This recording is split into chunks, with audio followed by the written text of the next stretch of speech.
you. Ladies and gentlemen, the time is 6:30. May I please get your attention? I believe there could be people that are coming in. Others are still making their way in. There's quite a bit of a traffic coming to Sandton this afternoon. There's heavy rain on the other side of Joburg. Surprising, doesn't rain from Woodmead this side. Bit of traffic and accidents. So they might be joining us going on, ladies and gentlemen. We have set to start exactly 6:30. I would appreciate if we do that. I take this opportunity to greet you, all of you, this evening. Good evening to our distinguished guests, our panelists that will be sharing stage this evening, and importantly, the BMF leadership, Mohamed and your team that is here, the entire BMF members, and the host province, the Gauteng province, Mohamed. Good evening, ladies and gentlemen. Welcome to the Blend Migrant Forum, Gauteng Province Roundtable. So we meet today to perhaps dissect and unpack what the province premier, Mr. Lusufi, had to say on Monday, the 24th. It is 38-page speech. And we as BMF, we sit here to make it make sense from our own perspectives. So we've got a very qualified panel to help us navigate and do that this evening. My name is Nzwana Makaula, and I'll be in between the speakers this evening. I'll be facilitating this program and giving everybody an opportunity to speak and ask as many questions as you can. So welcome.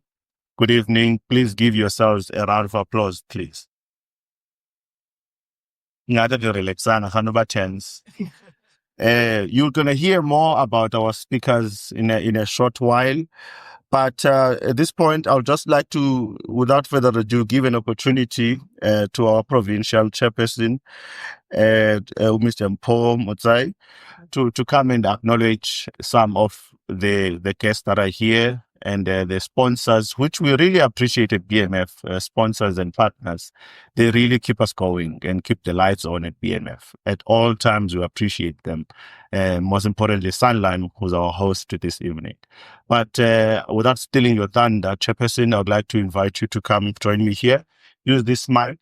You don't have many minutes. 1 minute, another one back.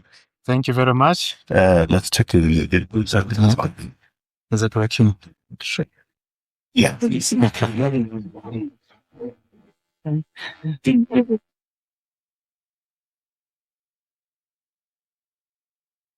you very much. Can you hear me?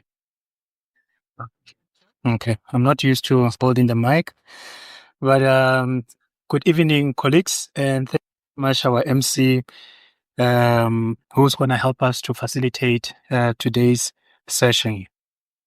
I would like also to acknowledge the BMF leadership, everyone who's here today. I see my deputy has arrived. It's been a journey and a half now outside his bed. The president of the BMF, thank you very much for gracing us today, President, and your support. All of this, I think, few months that we've been working together has been very interesting, and your leadership, I think it has, emboldened us to have such interactive sessions. And as we also shackled ourselves from the effects of COVID, where people were used to not attending sessions, just looking in on the net. So we're trying to bring members to come in to our sessions, and because we use this also as a networking session, so we need people to come here and join us. I have not seen the representatives of Sanlam, but in their absentia, we want to. Yeah, we have. Oh, they are just outside. Just to thank them to always opening up their offices and their auditorium to use.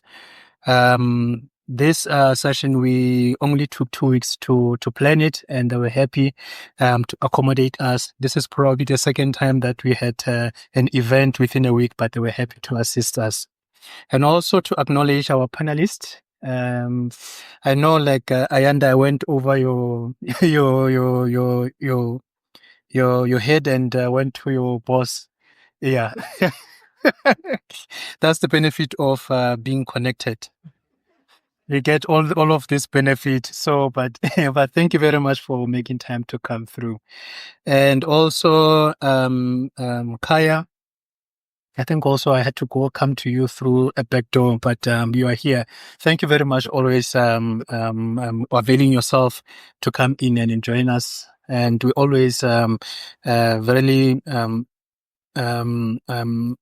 enjoy your interactive sessions and your commentary. And Abduvuyo, thank you very much. I think we went at your boss and we said like, hey, he's fighting for his position at the moment. So he's not going to be able to come in. So let's get the next best person. And I think getting the spokesperson of the government, it was one of the most best thing that we can get to a person who is more intimate on how the SOPA was drafted. Colleagues, BMF, for those who don't know BMF, we are embedded in society to make an impact and also a transformative impact. We use this during, or you use it for this type of dialogues to engage on instrumental things that change society and reflects the demographics of South Africa. Ours is more of a collaborative effort, and we want to use some of these events to really have the thought after as a thought leadership institutions to really have some of these discussions that are really driving the economy. They are driving what actions are happening within Gauteng, and we want to be closer to where powers and policies are drafted. In Gauteng, we have been, I think, in the past few months, being easy to craft the strategy of where we want to see BMF being in the next 3 years. And our president has been very supportive of the plans that we want to implement, which is really based on 3 aspects. The first one is excellent service to our members. So we will be creating some of these engagements where you can have access to prominent people that you can ask questions to, clarity, especially when it comes to transformation agenda.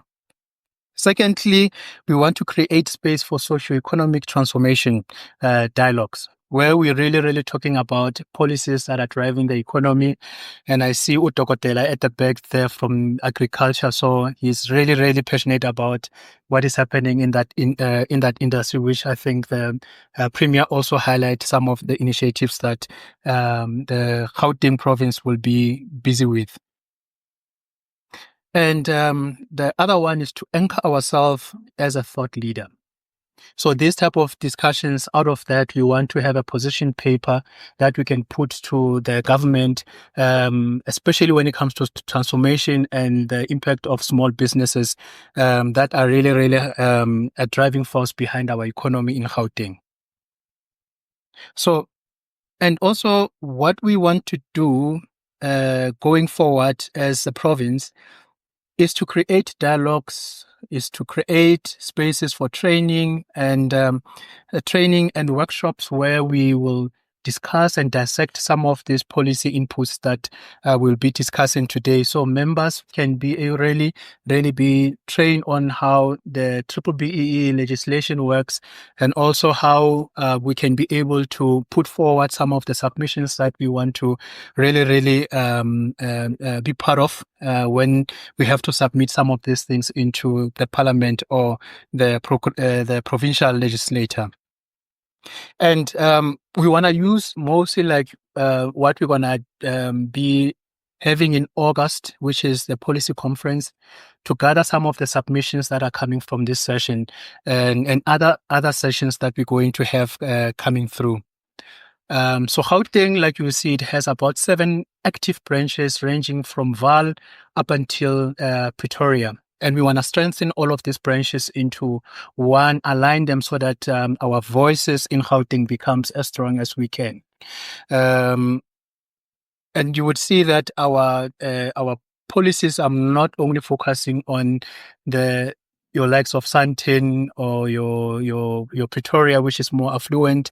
We also focus on township development. I know as Ayanda, you're really passionate when it comes to really going to some of these areas that I think some of the services are neglected, and you've been very vocal on exposing some of these areas, ranging from the Val that you have been into Soweto and so on. So these are also where our members are situated, and they're facing some of these challenges on a daily basis. So I think, and they look into BMF to come up with some of the solutions. So that's why we have the likes of you to come in and clearly paint a picture of what is happening out there. So when we move into what the SONA was mostly about, what we could pick up on the SONA, the Premier mostly highlighted the what we call the strategic priorities for the medium-term development plan, which is around the drive, the inclusive growth and job creation, reducing poverty and tackling high cost of living, building a capable, ethical and developmental state, which is where I think the BMF is really looking forward for inputs. He also highlighted some of the things that we are mostly aware of. I think it's Voyo here. Voyo, when you the G13 problems, I think you came up with that G. So yeah, and then he lists all of these challenges that are facing society and some of the things that we as society or people in Gauteng needs to be aware of. What is more critical for BMF is the focus on investment. We've heard that there's going to be an investment conference happening in April, the 3rd and the 4th, which is something that we are opening ourselves in and seeing how all of these things we're going to unfold. There is a 300 billion, I think, target in terms of pledges that they want to, with a 220 billion in terms of the businesses or investment in public services. And then also there was a heavy focus on direct investment. And we see mostly, and which is interesting, we're always seeing like we're moving from the west to east. The Premier mostly spoken about China in most of his speeches, and also some of the investors that he's bringing in. So those also is interesting from our side because we want to see how these projects are going to benefit, especially the majority of people in Gauteng. And also touch on BRICS. I think we've been, from the BMF point of view, we've been very quiet on how the BRICS will fit into how we trade with other countries. So it's something that we probably, when you talk, maybe highlight something around that for you. And in terms of governance, we see like the province is still battling when it comes to governance. We've heard the stories of what happened with in the health department, specifically talking about the Axel Metal donation hospital that ballooned from 50 million to 200 million, and there were people who were arrested in that province. So it boils down to ethical leadership, the third point that the Premier was talking about, and this is really where the BMF 1 minute done, and that's where the BMF I think really can impact in. The G20 summit also is something that opens up from our side where we want to really be part of that session. Because we think that whatever the commitments that are going to make must be beneficial for South Africa, not only for the elite, but for the rest of the population. So colleagues, those are the stuff that we've been able to pick up from the SONA, and we've given our panelists to focus on 4 things that we think that they will create meaningful discussions for BMF specifically, which is the first one is the importance of infrastructure development, the investment in contributing to inclusive growth, and then professionalizing the public service, and the last one, which is how government can translate plans into actions. So those are the three things that we really, really want to hear from you. So colleagues, enjoy, have a great time, and ask questions as many as you can. And at the end of the session, before we close, we will send you guys a survey that we will really, really want your feedback on how this session is going and what you think we should be doing going forward. For those who are still members of the BMF, please ensure that you download the app, the BMF app, so that you can get all the updates about the activities that are happening in Gauteng. And also, we've got a platform where on WhatsApp, there's a community that you can join, getting updates on events that are happening. And we also started activating our social media, so you can check us on LinkedIn, on X, and on Instagram, Facebook. We'll be starting to post some of the activities that we're going to have. So just want to, in closing, just call on the president to come in and welcome everybody. Thank you very much and enjoy your evening, colleagues.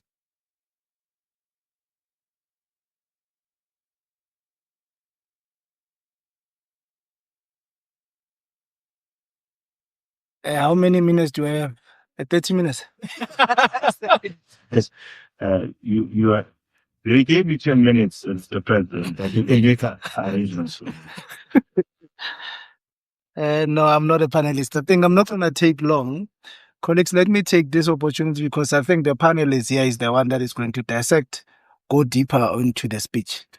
But let me take this opportunity to greet Mayor Ayanda. Thank you very much for accepting our invite. Devuyo, as always, thank you very much for accepting. Kaya, you are home. Thank you very much for accepting to come here. So colleagues, Chair, thank you very much for organizing this with your team and the PEC. Thank you very much. The chairs of different branches, young professional in Gauteng, thank you very much. I see different chairs who are here from Santem, they are here, and the leadership is also here from Tshwane, they are here. And I can also see the board members are also here. From Northwest, you also have a guest who decided to drive and come to your event. I'm trying to raise my head. The MD sitting there is the engine. I always tell him if he's not there, the BMF is dead. So he's the one who drives this in the office, making sure that we look good. So colleagues, Datevuyo, thank you very much for inviting us to the SOPA. We were sitting down with our team, and majority we supported. The BMF, I think, went out with numbers to sit and listen to the orator going through the 13 problems, which I'm not even going to get into it. But there's one I'm going to touch very quickly that touches us, that informs our term for 3 years, which is the unemployment challenge that we have. It is a problem for us because indirectly and directly, it also causes the other ones, which is the crime, if we're not resolving that. So we decided, because we've got great plans. And the nice thing about the speech that we had about the premier is that he would table the problem and also come up with a solution. And I think we liked that aspect about it, to say tangible. And as much as so many things that you are doing in terms of making sure you're eradicating and also lessening the unemployment, which is great. And with all that you are doing, I think you still need partners in the private sector to assist you. It's a civil problem. It affects all of us. If you are not aware, people who are sitting here are waking. They are all waking. They are coming from work and coming here. But there's a bunch and a lot of people who are sitting that are unemployed. And those people are the ones that makes the crime rates to go up, which is a challenge that you also mentioned. So if you don't see this as BMF, we have taken it as this is an alarm, we must tackle it head on and assist the government as much as we can. The way in which we are going to tackle it to assist the government, we decided for the next coming 3 years, we are sticking on that Black people might have their own business that are sustainable, scalable, and they must be led ethically.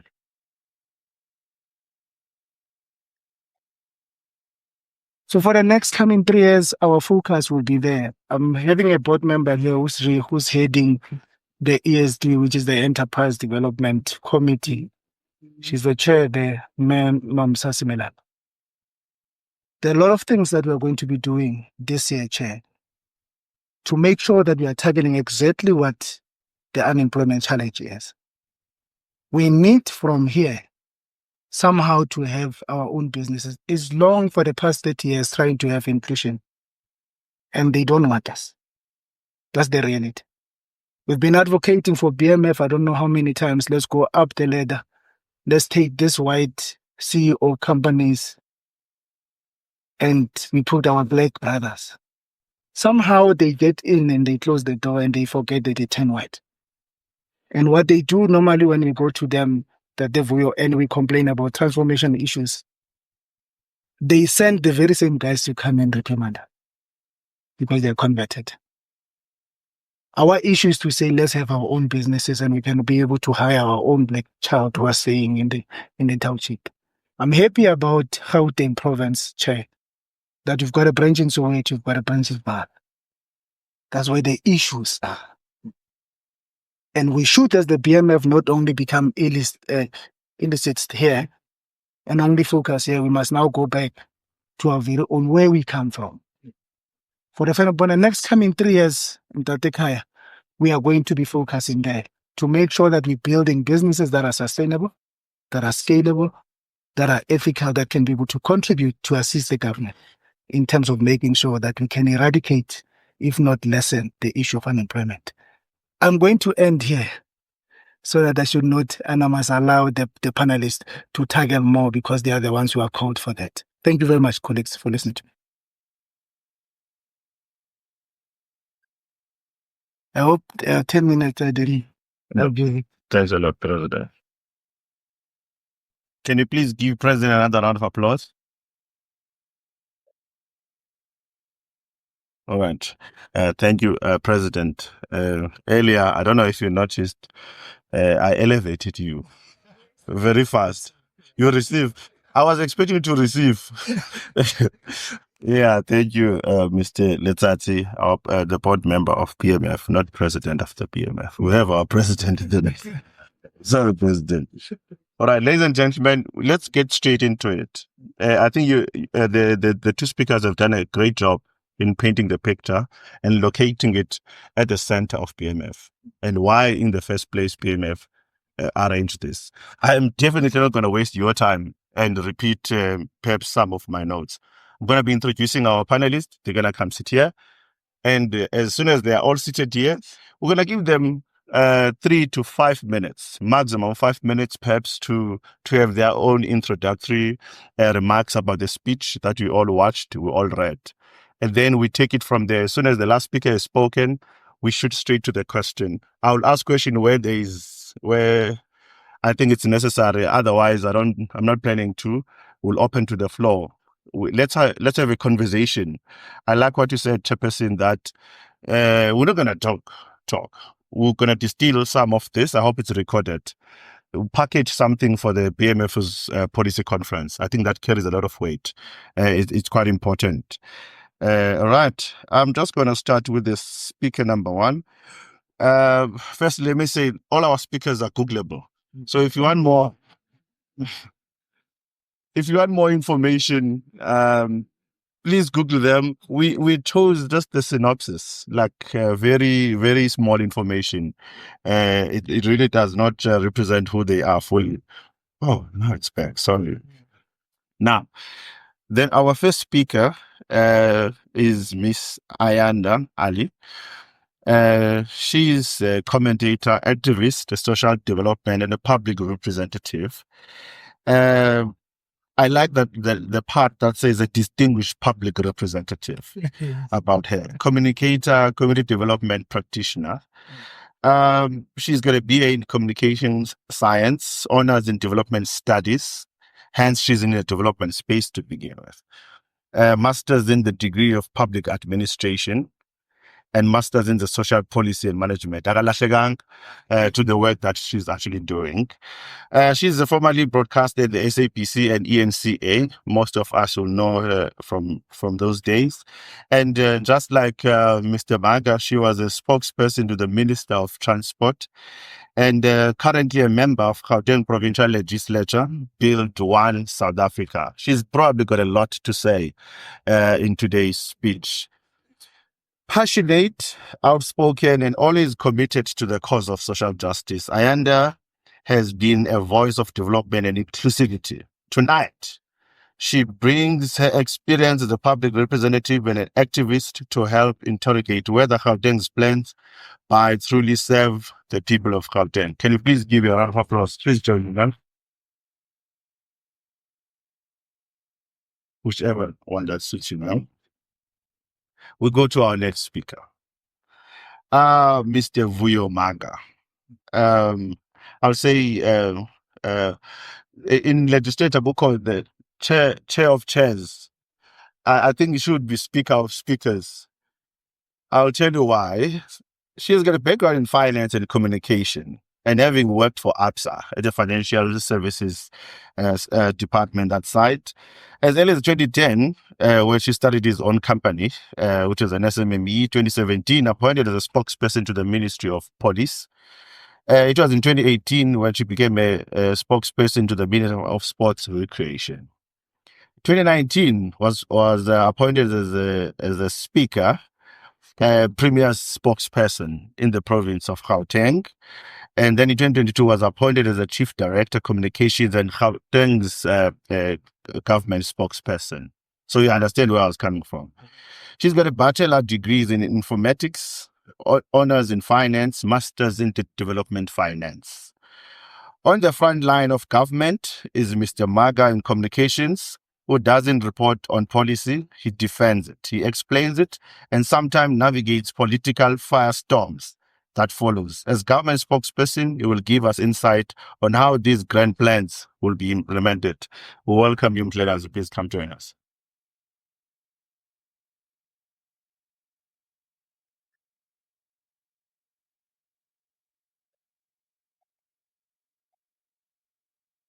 Last but definitely not least is Mr. Kaya Sithole, an activist, an accountant, writer, amongst many things, ladies and gentlemen. Believe me, he's a chartered accountant by profession, an academic consultant, radio broadcaster, and a writer. He's contributed chapters in various books in and around the country. He provides inputs on commentary, analysis on various social and financial economic issues for a range of publications and clients across the corporate landscape, academia, and civic society. He writes regular columns on Business Day, MoneyWeb, and News 24. He also contributed book chapters on various issues relating to socio-economic and the political developments in our country. Kaya is also a founder of Koruska Consulting, an academic consulting firm. Numbers don't lie, neither does he.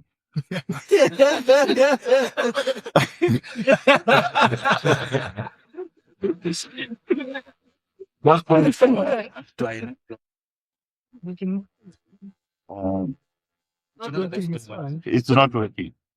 And I'm definitely going to finish my introduction. I'm not going to be intimidated. Whether he's analyzing state expenditure accountability or economic efficiency, Kaya Sithole always brings hard facts. If there are gaps between policy ambitions and financial reality, expect him to expose them tonight. Please, let's officially welcome him.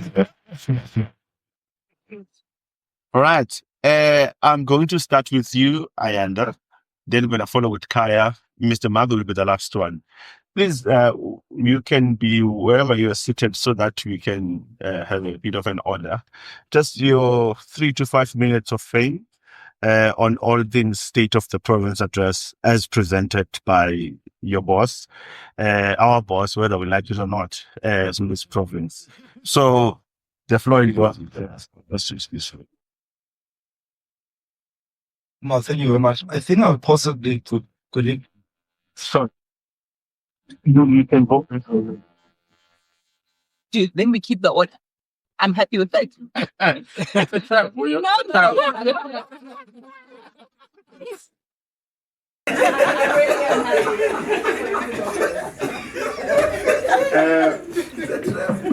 No, that's sad because normal no, that was I know. Oh, I got it out. Go ahead. No, we're not in the campaign now. At least the elections are done. People have spoken. I don't want to convince anyone, but really to have a much more proper conversation. Let me thank you really for inviting me, Chair, the President, and really the colleagues.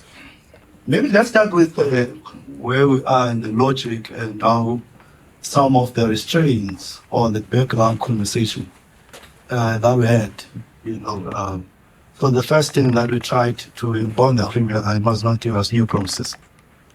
So if you say it, I don't think there were new things that really were new speech. I know there are a couple of things I remember wanted, but also we've got this SOPA under serious financial constraints. Yes.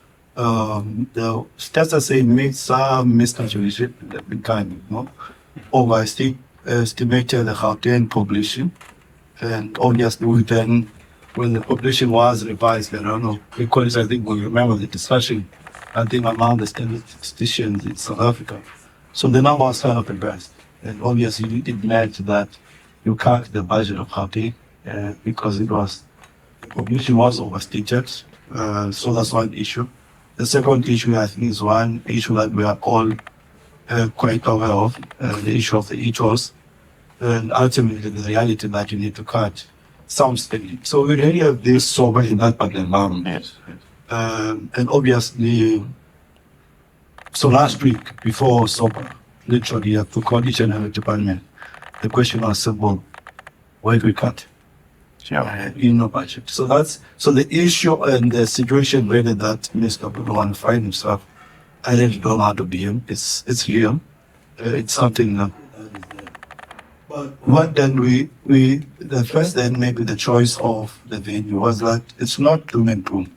Because I think if you open the radio and listen, you find a situation where nothing happens. Yeah. And everything is being solved. And that's one investment that then was a premium Makura and ultimately also the Sufi to say let's stick to this one. And I think it's one of the fastest, developed projects in South Africa. And possibly second to how true they are about to take it next month in terms of the massive investment in the space. The Sony Automotive SSZ is about 26 billion that it's funded in that space, and being employed about 7,000 people, about 3.4 permanent, about 11 FTIs that are operating in that space. Before SOPA, we just did a softening to already unlock another 6.1 million, another additional 2,100 people. It's already fully packed. And the beauty with it is that majority of people that will be operating there are black industrialists, which is quite good for the transformation. So we really have to go there because it's something that the president acknowledged in 2019, and it was already functional. Yeah. All operational literally less than about 3-4 years, which is uncharacteristics of our country generally, on many things. So the issue of investment in the economy, I suspect, the reason why we'll possibly live from the Trans-Island to come to Gauteng is about economics. So if you don't speak economy in Gauteng, then you're not speaking. Sure. So you need to speak about economy, you need to speak about investment, you need to speak about jobs. So you'll find that a lot of the speech is located in that space to make sure that we take the TV. We are quite happy that and there's been a conversation, and I think the announcement will be made quite soon. And finally, the Gqeberha Tshwane Road will then will finally come to life, because The high capacity rail. yes, because the airline is going to be choked. Yeah. I think it's already choking now in terms of the goods to exit the goods out of the country. So you need an alternative. Sure. So part of that SSL was to make sure that you've got that basically operating, because those guys are producing about 200,000 cars per Per day, day. yeah. 200. 725 a day. So you need to do that, and obviously to make sure that you kind of check up the third-party economy. So really, that's one aspect of it. If you in following Gauteng, we've dissected Gauteng to about 5 corridors. So speak about economic spaces. So what happens what? So you'll not have a harbor that is operating in the van because we're quite limited. Where are cars manufactured? So when you see 40% of cars in South Africa located in Tshwane, it's not because guys are happy to love it. It's because it's been a deliberate strategy for a very long time by government that you need to make sure that you make Tshwane as an automotive hub. So that's why you have BMWs, Nissan and all that. So it's a very long strategy that is being created.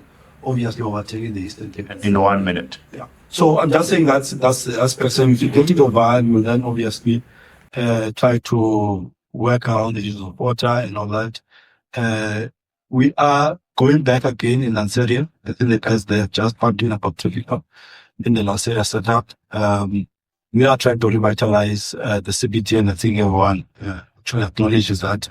And we obviously have to deal with the issue of work. Now, because you're operating that fiscus, it then forces you to then go through the piece and really open up some of the investment setup. And move it, but also generous. Hey, so we had to know it because the panel sitting was in it, right? yes. So I was doing, what should we do? Just new. Yeah, I was get like a spot. I just put it there again. Yeah. And the one on the podium, or leave the one on the podium. There's 2 tables. So you're more podium, you have a foundation, right? You can show that. Will it pick up when I'm in the... I don't need to set it up. So we find like the mayor of Tshwane has been the subcommittee. So now I'm not going to that meeting. So we can't bear it. But at least now we're able to sit together, we're able to get together and share some of the resources. But I think we'll engage as we come. But basically that was some aspect of the speech because as your conditions about the page. Yeah, no, thank you so much, Chelas, for that. We greatly do appreciate it.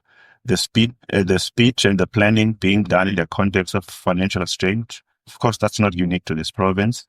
We'll dissect those. The 26 billion, actually the Premier really liked the automotive SCZ. I mean, there's 2 pages dedicated to the breakdown of that SCZ. It's 26 billion to 8,000 jobs, of which more than half are not permanent. It's not 7,000. You see, we must do that close monitoring because if you juxtapose that number to the jobs that are being spoken about, not all of them are permanent, but we appreciate them nevertheless. But we're going to get into that as it influences the social inclusion and economic inclusion and transformation about that. Thanks a lot, Mclevers. Mr. Suchol, over to you, sir. What would you add? She gave you the mic and you take. No, that's not because she had to hand it over. She's first. Oh, okay. Jerry, I'm here for a free lunch. I'm not gonna have She was about to go first. Over to you, Ben. Thank you so much. Thank you and good evening, ladies and gentlemen here. I think our assessment of the SOPA is quite different to my colleagues on the left. We had the SOPA debate today at the legislature, and I mentioned that our view of the SOPA was that the Premier is very long on promises and very short when it comes to delivery. And contrary to Vuyo's views, our assertion is that there are lots of promises that have been made again and again, and very few of them have been achieved. I highlighted that the first one was delivered, or at least when I was there at the legislature back in August in 2024, and at the opening of the 7th legislature, where the Premier pledged 200 million that was supposed to be invested by APSA. And it was going to go to your township SMMEs and spaza shops. And it was going to assist them to compete with their foreign-owned counterparts. Then there was a pledge that CNS Beverages in Midrand was going to invest upwards of 300 million, 150 million of which was going to be invested in this current financial year. And he mentioned that this was going to create quite a number of jobs, and he's in the habit of throwing large numbers around. And I think it's in an effort to confuse some of us who are in the humanities and not in management. And so those were just 2. He spoke also last year about broadband that was going to be brought to your townships, and that private sector was on standby. But if you sit in the Committee of Economic Development, as I do, you would have heard the department looking at this current term saying that, in fact, that has not happened because private sector has pulled out because they're of the view that your townships are not looking for broadband. So those are just three of the promises that he has made in 2024 in August at the beginning of this seventh legislature. And we then said in 2025, what are you going to do differently now with the promises that you're giving us that you've not spoken to and not delivered back then? We look at the clever phrases that he likes, and he's in the habit of coming up with these nice catchphrases and slogans, G13, also and those kind of things. That's his funny. But he's a very charismatic leader. He's a likable guy. And therefore, he gets away with some of those catchphrases that he put there. But it's an attempt to pull the wool over our eyes so that we don't go into dissecting some of those issues. In this G13, the first issue was water. He apologized for the water disruptions, blaming it on vandalism, but that's only part of the problem. The major problem is the fact that your municipalities have been very dismal in maintaining infrastructure. We don't have a bulk supply issue in South Africa. We have the fact that the bulk supply doesn't reach the taps, and that's because of maintenance issues and water seeping into the soil as opposed to coming to a tap. So that was the first one. And his solution is to therefore have a war room between City Power and Eskom, and they are now going to make sure that there's power in these pump stations so that we get the water. Mind you, the same City Power and the same Eskom that gives us load reduction and that gives us load shedding, they have problems in their core mandate of providing electricity. Now they're going to assist us with water. He then speaks very quickly about the housing challenges in Gauteng and how they've resolved that, forgetting that in Gauteng we have a 1.2 million applicants backlog. That's if nobody applies from this moment forward. It's 1.2 million. The province doesn't build more than 6,000 houses per annum. Now, if you have 6,000 houses being built per annum and you have 1.2 million in terms of application backlog, that's about 200 years it's going to take for us to clear this current backlog. That includes the applicants from 1996. I'm no mathematician, but I can tell you for that, for free, that none of us will be alive by the time we clear this backlog. And remember that backlog increases every day. Very quickly, and lastly, when we speak about the infrastructure build as it pertains to education, last year, 2024, in August, he promised 18 schools at a price tag of 1.5 billion rand. This year, he continues to promise us 18 schools at a price tag of 2.5 billion, where he says Treasury is going to supply some of those monies. The problem is not the money. The problem is that even the schools that get built and started are never finished, because DID, as is supposed to provide the client basic education with those houses, leaves the structures vandalized, dilapidated. People come in, helping guys, actually say that, sorry, it's the diplomatic, but those people who are on substances and who are engaged in criminal behavior go and ransack and take window frames and take ceilings and tiles. So one day when someone wakes up and says, oh, we need to build that school again, you start from scratch. So those are the issues that we're grappling with. And I think as the conversation goes on, we'll speak about my passion, which is then small business and township economic development, especially as it pertains to TINDA and the implementation, or I should say the lack of implementation and the lack of regulations. But I don't want to steal too much airtime, so you'll give me a swat later. Okay, you can give a round of applause. Seems like you're seeing us moving from G13 to G20. This program. I don't know. You'll unpack that later. But Uni and Spangan. we'll unpack that. I think the mic issue was not a good idea. You told them. I offered you, Mr. Pasha. Mr. John, it's over to you, sir. When you say it's over, you talk about the fate of the nation. Good evening to everyone. I thought it was quite interesting. On Monday, I was actually in Cape Town where everything was 20 rather than 13. And for once, I wish I could have written the Premier's speech, because what I found interesting about it is that he spoke about the 13 problems. And it took me back to an article that I read during the height of the pandemic, where someone was actually reflecting on the fact that, the G20 itself as a structure was essentially becoming a G7 and a G13, which is the G7, the industrialized one that were doing well, and the G13 that were really left in limbo. And I thought it would have been an interesting contrast to say that, look, when he started with G13 as the summary of the 13 problems, I thought it was a good and honest reflection of the fact that we've got a crisis. But what he then does is that he then also says that for each one of these issues, this is what I've done and this is how far I've gone. And obviously, it is up to us as a voter to then decide whether we think it's gone enough or not. But I thought when you look at the sum of those 13 issues, it probably is indeed as close as you can get to defining the state of the province as it is in now. So if you went and asked anyone at the North Taxi rank, you're probably going to see there's a lot of those things that he mentioned that are there. And I think for me, that is an important moment, because you did spend 30 years, well, until 3rd of August 2016 happened to you guys. You spent a lot of time with the government that sort of kept sounding like it was completely impervious to the issues of the day. What they've done is that they've reduced South African citizens to particular labels. They call them our people. We don't belong to political parties. We belong to the country. So you had a very long time where it felt like it was a very pejorative, approach to engagement with the public. So when you then start off by saying that, well, actually, I preside over a province that has this plethora of problems, and he explains and he articulates them. He tells you exactly how many potholes are in issue, which ones are they already fixing, how many robbers are already in issue. I thought it was a very interesting change in tone. Maybe losing elections gets you there, but that's besides the point.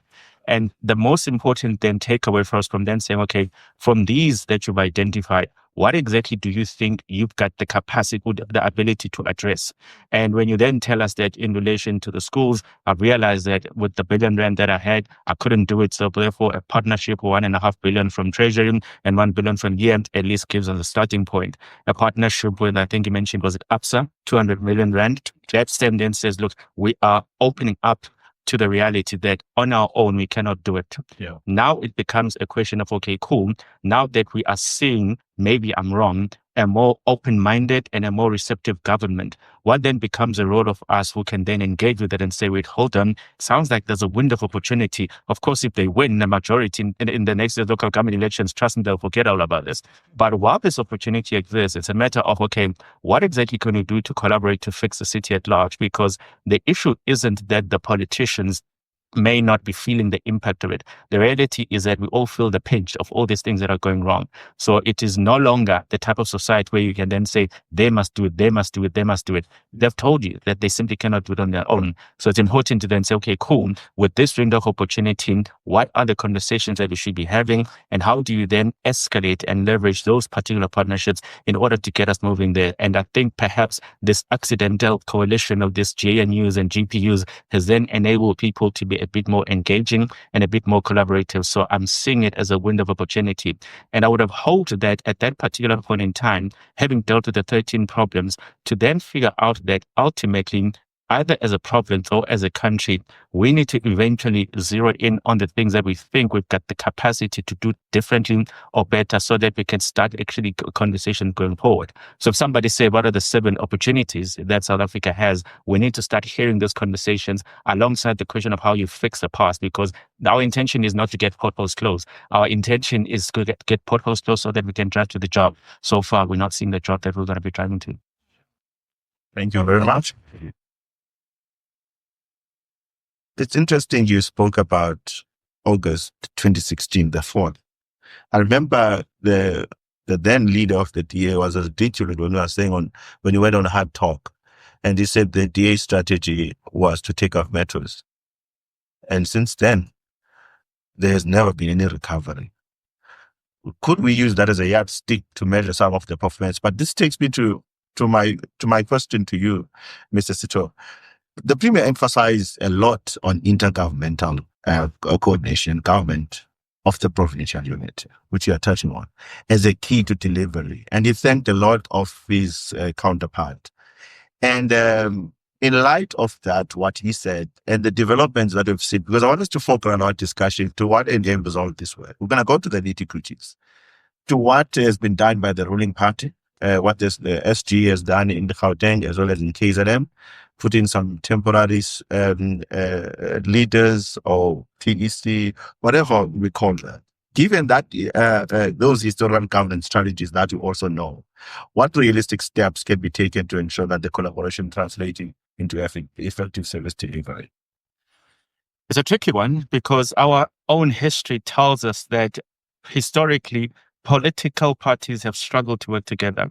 So there's also a very strange misconception that coalition started in August 2016. In fact, as far back as the very first local government elections, there's a whole lot of hung councils that exist in South Africa. Even in the last local government election in 2021, it was actually a third. 81 out of the 257 were hung.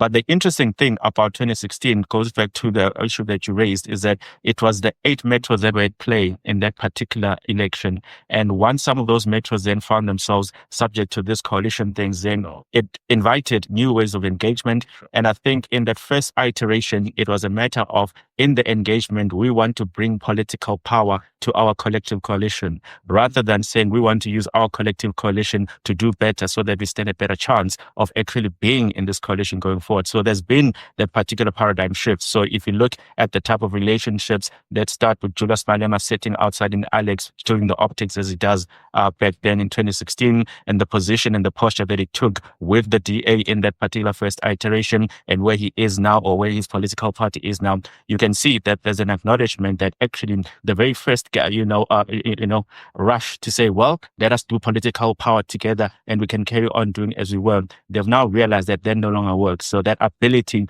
to then start engaging and start working with each other, that's a big inflection point in our politics. It is now a matter also of, when you and I are friends, doing things that we find comfortable, the ability of either to say, oh, the two of you are screwing up, this doesn't exist. So we've also eliminated these internal echo chambers that the parties will create around themselves. So you don't imagine that people are going to sit around as 10 MNCs and listen to you saying that, yeah, I think we should give that tender to Kat because it's my best friend. And for Action SA to say, yeah, actually, that's fine. Just give me the next one. I don't think that's what we're seeing now. That is something for a very long time that didn't exist. You had this very, very corrupt orientation echo chamber where people validated their own understanding of what their relationship with the state was, and in most instances it was completely flawed. Thank you so much for dissecting that. I see Mr. Mangu itching there. I want you to reflect on what he's saying, and please couple this on what you'll be saying, that apart from the plans you've outlined earlier, which I call them ambitious, for infrastructure development, particularly, including the expansion of the SEZ, which is quite good, and the mega investment. How does government plan to navigate, therefore, through these regulatory, the strategies of the budget, logistical challenges that we know, and an inclusive approach to this? Because the beneficiaries of this mega project are so much temporary, yet the thriving and upcoming from the township are put on the wayside. I'll tell you why, because it's in the speech when the Premier was speaking about shutting down a lot of tire shops, scrap yards, like thousands of them have been shut down because they're operating illegally. Not to say their service rendered is not, there's no demand for it. How do we navigate from that to put those into the value chain, the legal value chain? How do we make sure that those benefit? But we can't clap hands that they've just been shut down. Why do we take pride in that? No, I think maybe there's a misread of that. Yeah. The conversation there is about banalism of the infrastructure that ultimately end up with scrap yards in terms of and all that, and I'll expand to that. But I want us to deal with this because if you go to that 13, and that's where we need to make a connection. Majority of that is actually local government function. I'm saying that's a base. Yeah. It's a local government. Issue of water is local government. Issue of electricity is local government. Issue of potholes is local government. So you'll hardly find any national road that has got potholes. Actually, Central pride itself that they don't have and all that. But the issue is that now that disruption of 2016. And this idea of, because you then have to have an authority to say, what authority are you then citing that 2016 will have then this issue? Because quality of life survey done by both UJ vets will have told you that the life was relatively better in the metros. Auditor General documents will tell you that those books during Pakstow's time, during Monley's time, during Sputler's time, actually they were even having a surplus of money. The grading and all that, those municipalities' metros were quite graded quite high. The DA arrived. Literally, Tswane is only disclaimer. You can't even know what has happened. So and there was a lot of then politicking between that period and until recently, where if between me and you to say what happened to the Lanseria or the new city that the president would have spoken about, Mashaba just said it's not my idea. Now you can't operate if the bulk, you can't put bulk in a setup, you can't build anything. And the bulk infrastructure is the responsibility of municipality. So if municipality say, okay, like, yeah, you want to care Lanseria city, that's not my interest. My interest is somewhere else. And there's nothing that you can do because those municipalities don't report to the province. They're independent institutions.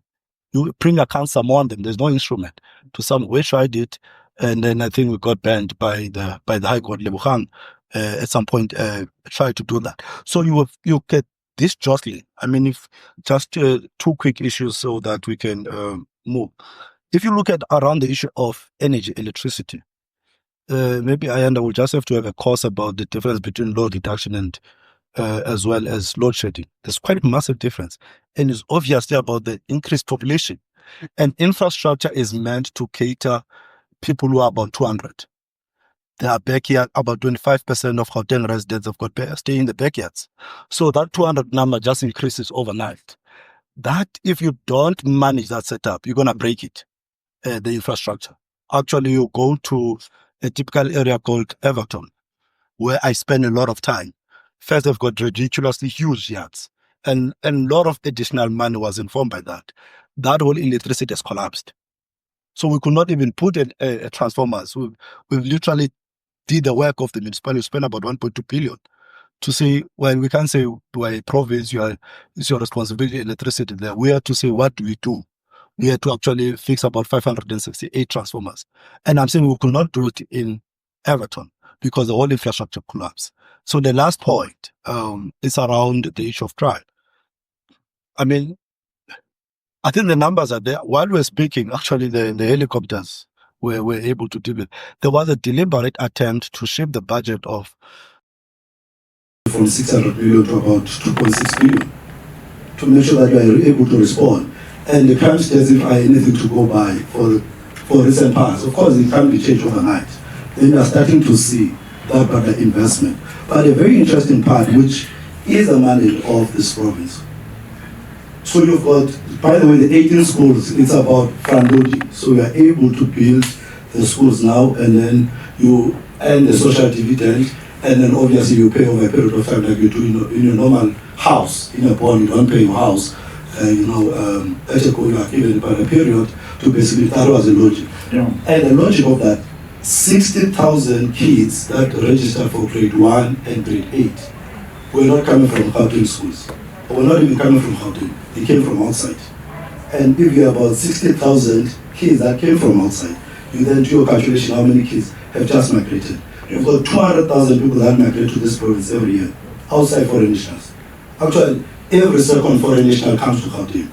So the pressure to the social demands are quite massive. Yeah. Actually, when we thought we had placed all 60,000 of them, in January there were about 15,000. Okay. We just say, well, I'm from Eastern Cape, I need a school. Okay. And it is their right to get a school.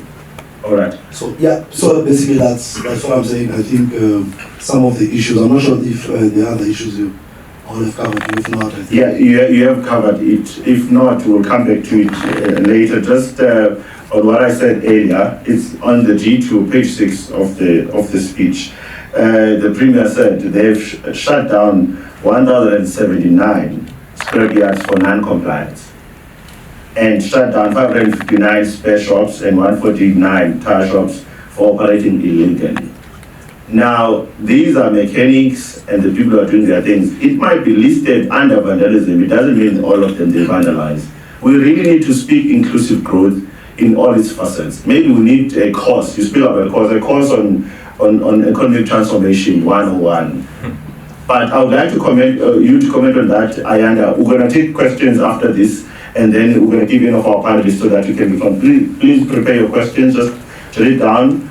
We're going to have just one question, 5 people, first round, then we're going to have a second round. Ayanda, please, over to you. Can you comment on that? Thank you so much. I'm having flashbacks of the elections and the campaigns when Will is responding to my answers previously. I think when we look at load reduction versus load shedding, we're looking at semantics. The fact is that there's no power. There's no electricity.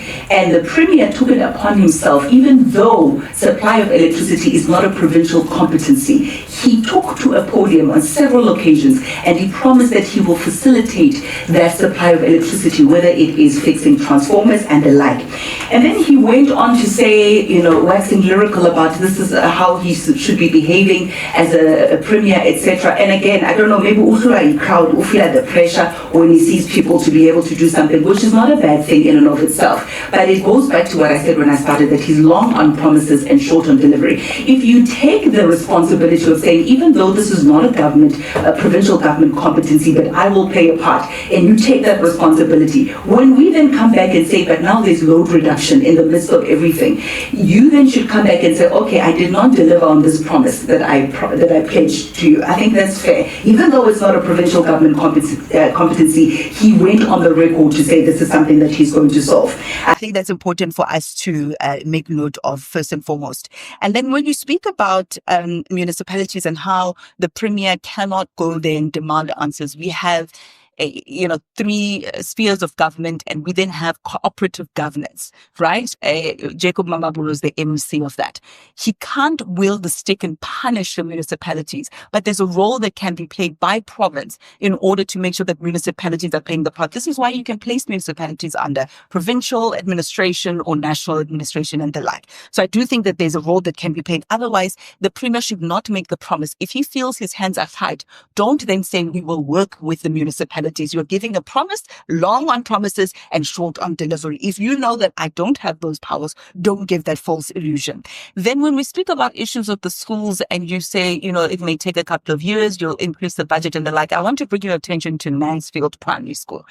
Over a decade, the school has been standing derelict. It's been vandalized. It's been looted. There's been on again, off again construction that's there. At some point, the service provider just abandons mission and starts something else. Whether or not this service provider gets blacklisted or gets removed, that's a question that we can discuss a little bit later. But I think it's important that we look at the Department of Infrastructure Development.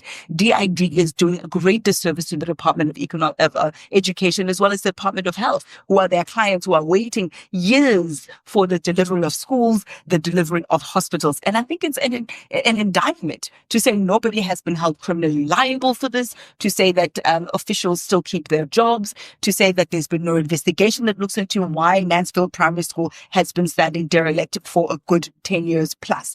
So I think it's important that we do go there. And at some point in this discussion, I'll have to talk about SMB development. Yes, please. Because of the second part of our conversation, we're going to be suggesting solutions, solution-driven, because we'll be tearing down the speech, but we must put a little bit of suggestions. You want to have Can I rescue Vuyo in the meantime? Yes, please. Then we go to the floor. There's a very important issue relating to how exclusionary some of the economic rules and economic practices are in South Africa. Yeah. And I want to use even the scrapyards there, for example.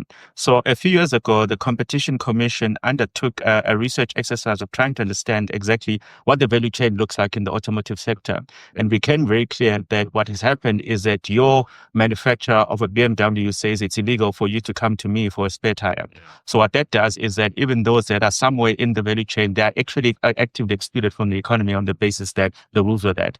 When the Competition Commission then issues a report that says the industry must be opened up, you would expect that government leaders would then say, well, let us actually then get into a process of finding out what the size of the economy is, where those that have been forced to be on the periphery are, and then find a way of formalizing it. South Africa doesn't do that, which is why we don't know how many puzzle shops there are. So when they start killing children, we don't even know where to look. So there's a bigger problem out there around how little we do to respond to the type of issues that we're facing, and that is probably why you have so many of them that are being non-compliant. I suspect that when somebody's trying to put a tire, I'm not sure what the compliance issues might be there, but the premier said they shut them down. Why? Thank you. I think that is, thanks so much for that. I know that report by Competition Commission, because where I'm going to, it is embedded within government itself to get these companies compliant. That's what it takes. You don't shut them down and celebrate that they are being tried in a court. To study enough growth and development. So what you're saying, Mrs. Tole, I like it because Competition Commission did put the report out. You've seen about insurance. They allowed people that have been short to take cars to any mechanic for as long as they can fix their car. It's not because they like inclusive growth. It's because of the report of Competition Commission. That's where we come in. What is your responsibility for them to be compliant? Maybe I should have posed it in that way. Colleagues, we're taking questions now from the floor. I'm going to note 5 hands. Please, one question. Choose a strong one. I know you've got many. Choose a strong one so that we've got another round. So you'll be number 1, my leader. You'll be number 2. Number 3 at the back. And number 4, 1 hand. Number 5. There's only 1 lady. We're going to take more ladies in the next round. In this round. All right, over to you. Introduce yourself, please, and then your question. Only 5. Sorry. Yeah. Yes. Yes. I don't have 4 so that I can squeeze another question. Nah, try next one. I'm sorry. Okay, no problem. Let me take the second one. My name is Comfort Natosji. I'm the provincial chairperson of BMF Young Professionals, and I also work for Infrastructure South Africa. My question, Mr. Manga, considering the migration you spoke about, and considering the plans that the Premier then details or promises us, and just generally in government, what is your flexibility of scaling your growth and development? Because if we are speaking of an issue of saying we are planning to integrate 100,000 new learners into the education system, then we have 200 that are coming in as a result of migration. What then becomes your flexibility in terms of planning so that you are able to see the investment you are making into education, whether it's bearing adequate results as an outcome, or it's regressive, or it's stagnant? Thanks. Thank you. That's a good question. You next. Thank you for that. Thanks, Chair. My name is Bongi Babo. I am the Deputy Chair of BMF Gauteng. So BMF is, the first thing, Mr. Vuyo, is BMF is here to support you. So BMF members, by virtue of joining BMF, they are wanting to make sure they're part of the change that is calling for inclusive growth. So when you take my question or our question, please take them from that spirit. I want us to look at government as a business and the citizens of South Africa as customers, and us looking at putting the customer lens in whatever we do. Up to so far, I think as the customers, we are receiving promises, and there are hardly any customers that go to a business for promises. Customers go to businesses for tangible solutions.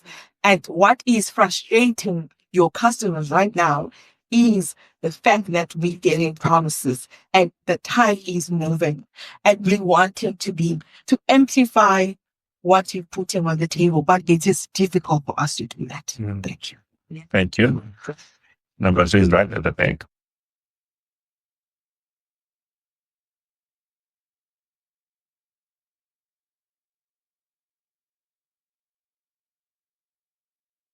We'll bet I'm for so long. long walk to freedom. Thanks, Jake Amalam was credible up from Tswane, the member of the BMF question. So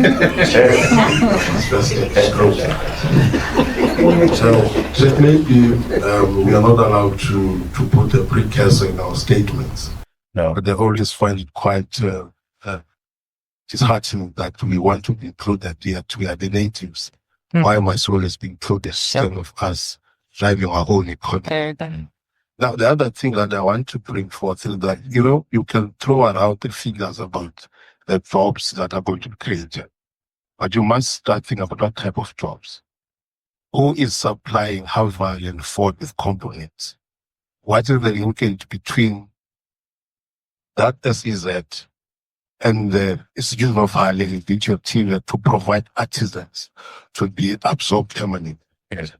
I remember one day I met one guy was, because I'm also disappointed this from agriculture that the premier is very keen on agro-processing. For you to get the leather in your car, you must get a kumazimpo.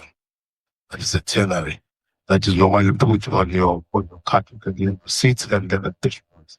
But what that was saying is how to make sure that we add value to that current industry where to be able to do agro-processing, of which is very lean on. And Kaya, I'm not sure if austerity, Vuyo says he calls all the department to say, how much are you cutting? That's austerity. Some with growth. That's austerity create jobs. But over you are not standing, not like created jobs. We are just playing. So I want us to get into details, minute details about these jobs that are on the SEZ, because these companies come, they get, now we're moving towards EVs. We must start to stimulate demand for electronic vehicles, of which the components that are used to manufacture those are mainly coming from Africa. Okay. But what is that we're doing? What is that? Who are the players there besides the white people that are coming and always basically pushing now this guys you're starting to support the labels and up to Members are good. From the Tswane branch, BMF branch. My question is about the difference between what will be the role of the provincial government and the municipality in terms of the pothole repair program, in terms of whose role is it going to be? Is it going to be online? What will be the process? Because I know currently each municipality has its own ward councillor. So that information should already be within the provincial government and the municipalities. So the necessity to establish this hotline, I'm thinking that you are repeating a function that is already or should already be happening through the local government. Okay. I'm not sure if my question is clear. It's clear. My question actually was going to be to Vuyo, but I'm actually now interested to know if Ayanda and Kaya will ever bite at it. Yeah. It's with regards to lack of ethical leadership within government. And I'm saying that because we make plans every year and obviously we track these plans in terms of what is that needs to be done. But in terms of implementation, we seem to be, getting nowhere in terms of between what is a plan and what you don't get done. You would have a plan that says, let me give a simple example, and I talked about schools, something I'm passionate about, but let me leave that. Just talk about a simple police street. We all saw it, it blew up. We all know that. That street was supposed to be done in 3 months. We are not building Eiffel Tower here, guys, we're just doing a street.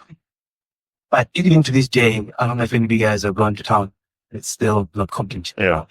And that is when you look at it, when you keep asking the why, you end up with the same answer, which says there is an issue here about ethics. So I just want to know practically, and I use the word lack of, not as an assumption. I'm saying, let's assume even on your answer me that there isn't one. And if you believe there is, just try and answer me from the perspective of saying, assuming there isn't one, is how go about answering that question. Okay. So that is my kind of say, what can we do practically to deal with this issue of never mind the politicians who accept that, politicians are politicians, but the bureaucrats, the heads of the people who actually implement this list, the people who run those projects. What can we actually do to deal with that lack of ethical leadership? Thank you so much. Thank you so much for the questions. I'm not going to repeat them unless you didn't hear a question. I did take note of them. So in any order, we can just shoot straight and respond. Well, I've got a lot of them. You guys have the mics. Yeah, Buyo has got the bulk of the questions. You want to go first? You guys have the mics, guys. I'm muted. Let me go for it. The last question was about ethical leadership or the lack thereof. So I am new in politics, as I'm sure you've gathered. We've always held institutions like Parliament and the legislature with such great esteem, as we should. And we've always seen, being dishonest to the House as one of the greatest sins that any official or public representative can commit. I've been astounded, is a polite way of putting it, to see just how easily, quickly, and effortlessly the House is deceived and intentionally misled. And gross corruption is covered up like it's somebody who stole a checklist, the one that elected, not even still around. Yeah, it's checklist. And I'll say this because when we started at the 7th legislature, Bulldog South Africa only has one seat, so it gets a little bit lonely. So we started this thing of saying, let's all gather together. So we open it up to social media to say, hey, what's your issue? Come forward, let us know, and let's champion your cause, and let's do issue-based politics, right? We get an anonymous inbox, and this gentleman asks, how serious are you about this? Long story short, we say, we're dead serious. What's your issue? How can we help? He then goes on to tell us about Gasing Motor Fund. He tells us about township economic development and an implementing partner that is supposed to implement this wonderful act called TIDA, and how that is not happening. He invites me to Katoras, we go to Togoza and the like, and we are first confronted with a whole lot of spaza shop owners who were promised stock, they were promised funding, they were promised classes where they would build their capacity to be better entrepreneurs and formalize the, quote, informal economy. That was the first thing. The second thing, there were supposed to be 3 distribution centers where these casa shop owners would be able to purchase their stock at a reasonable price so they can compete with their foreign-owned counterparts, etc. The third leg of this intervention was supposed to be manufacturers who manufacture goods like detergents, juice, hair food, dental hygiene products, etc. They were going to produce this and they will get shelf space from the distribution centers who supplies then the spaza shop owners. Beautiful value chain, empowering local entrepreneurs. In black and white, it should work. Except the mamas and the babas spaza shop didn't get the kind of assistance they needed. They got nothing except a green paint outside their spaza shop with the sign written, proudly brought to you by Family Tree and the Department of Housing and Economic Development.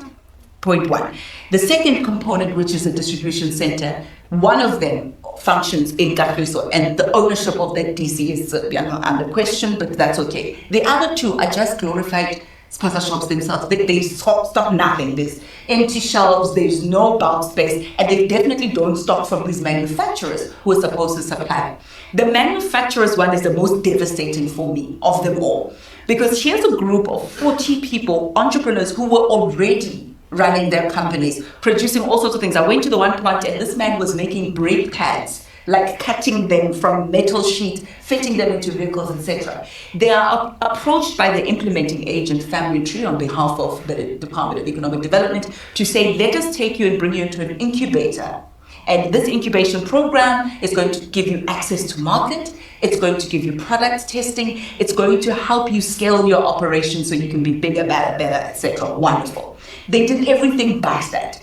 They moved them out of the township, which defeats the purpose of being a township manufacturer. Move them out of the township into co-space, promising them we're going to pay 50% of your rental space. They don't pay. These people get their goods, products, and equipment seized. They're not able to deliver to their clients. Long story short, they even owe that space that they were promised which people are going to support them. Now they're facing legal costs and the like.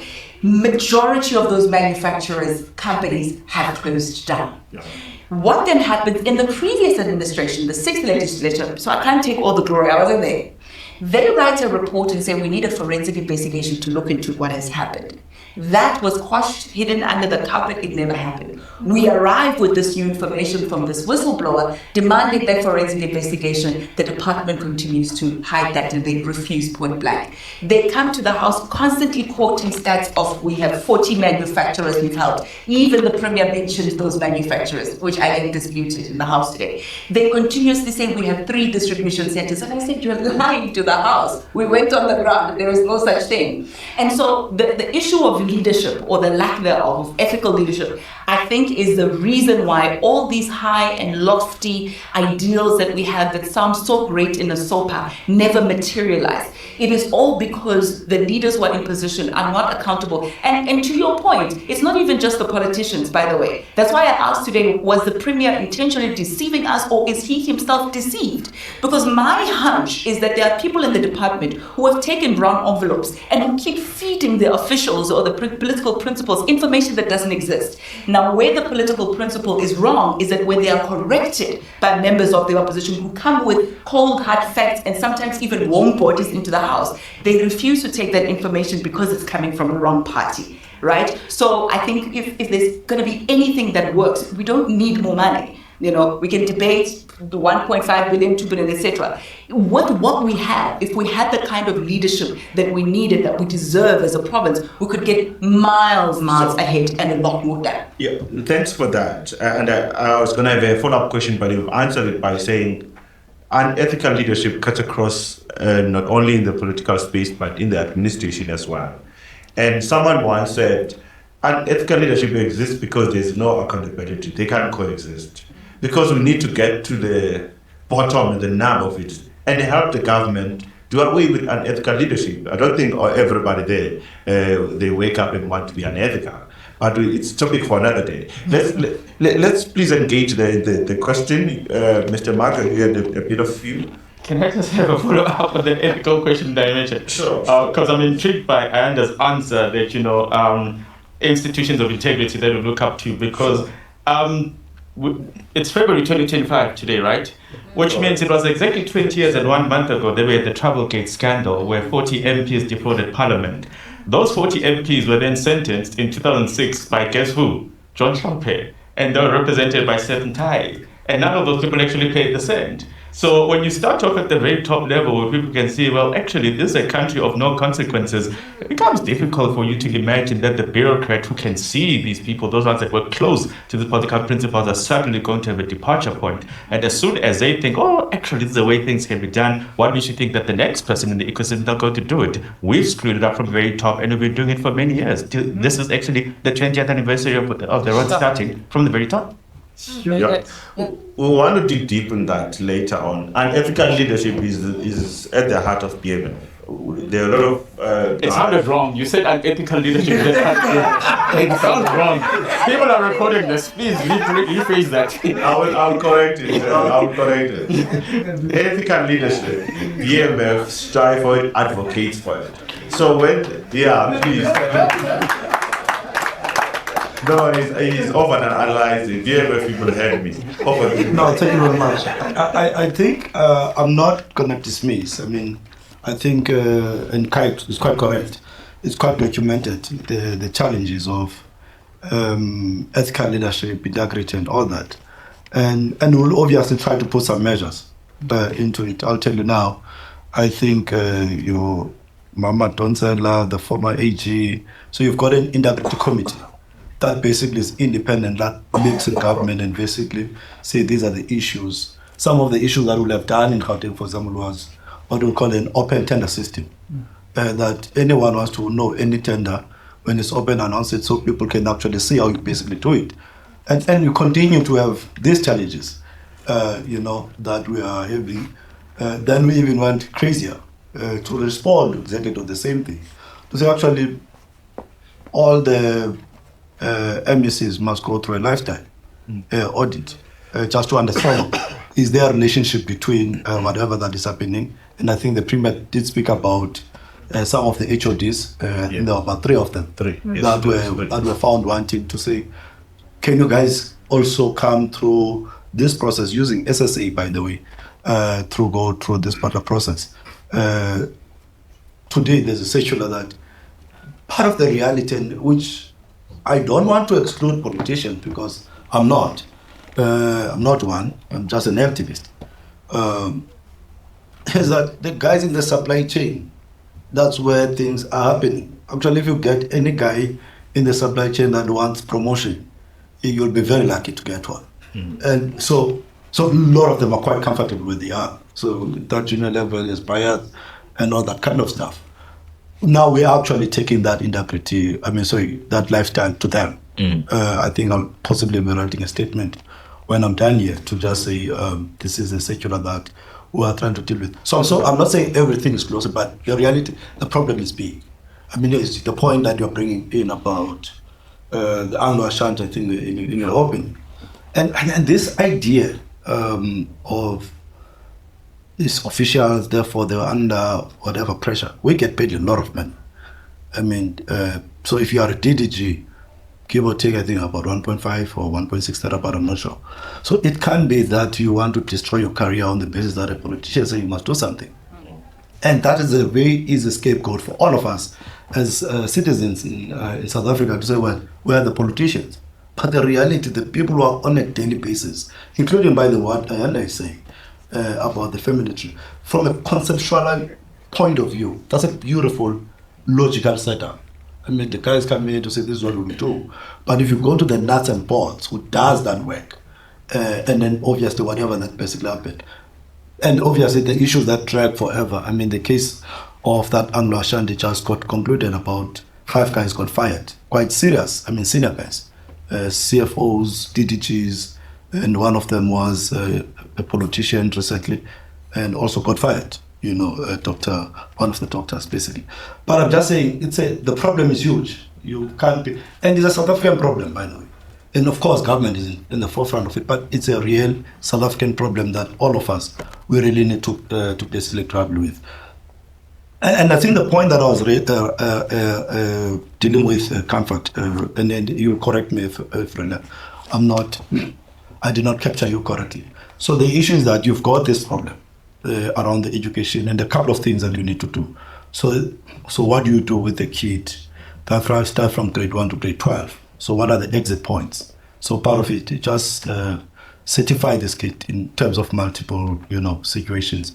There's a very beautiful school in Soshanguve that is partnered with BMW. They always get donated, dismantle BMW, lock it up. Actually, UP has actually said any kid who passes from this school is got an automatic, entry in that engineering setup, and you've got, they've won part of the world, accolades. But I'm just saying you've got these special schools. But the point that I'm saying with the pressure, never mind, I think I agree with Ian and all that. But if you don't, I'm just saying, if there are 75,000 people that need schools, divide that number by 1,000 at most. That's the number of schools that we need a year. It's about 75, thereabout. You can't know. I don't know of any government that can build 75 schools a year. And I'm saying, now what do? You then partner, build the schools now, and sweat the social dividend now, and over a period of time, then and obviously future generations are able to basically deal with it. Or you can fold your arms. The idea of, and we end up blaming, I think, the system that is being used. There's nothing wrong with the system. It's a massive population that is coming at a massive rate in this part of the province, and those people must be provided school. So what do you do on that? I'm saying these are the realities that the government is basically dealing with. And if I did not, I think you're quite, let's go there. So you've got about 1.7 billion spent on women and all that. Actually, some of them, I said they must be invited to the SSL. Literally from Mamelodi. I mean, I've seen them from grade 1 to grade 6 and all that. That they will have benefited. Actually, some of them basically working in that matter space. So one of the things that they do, which is on phase 2, that's what I say is black industrialist.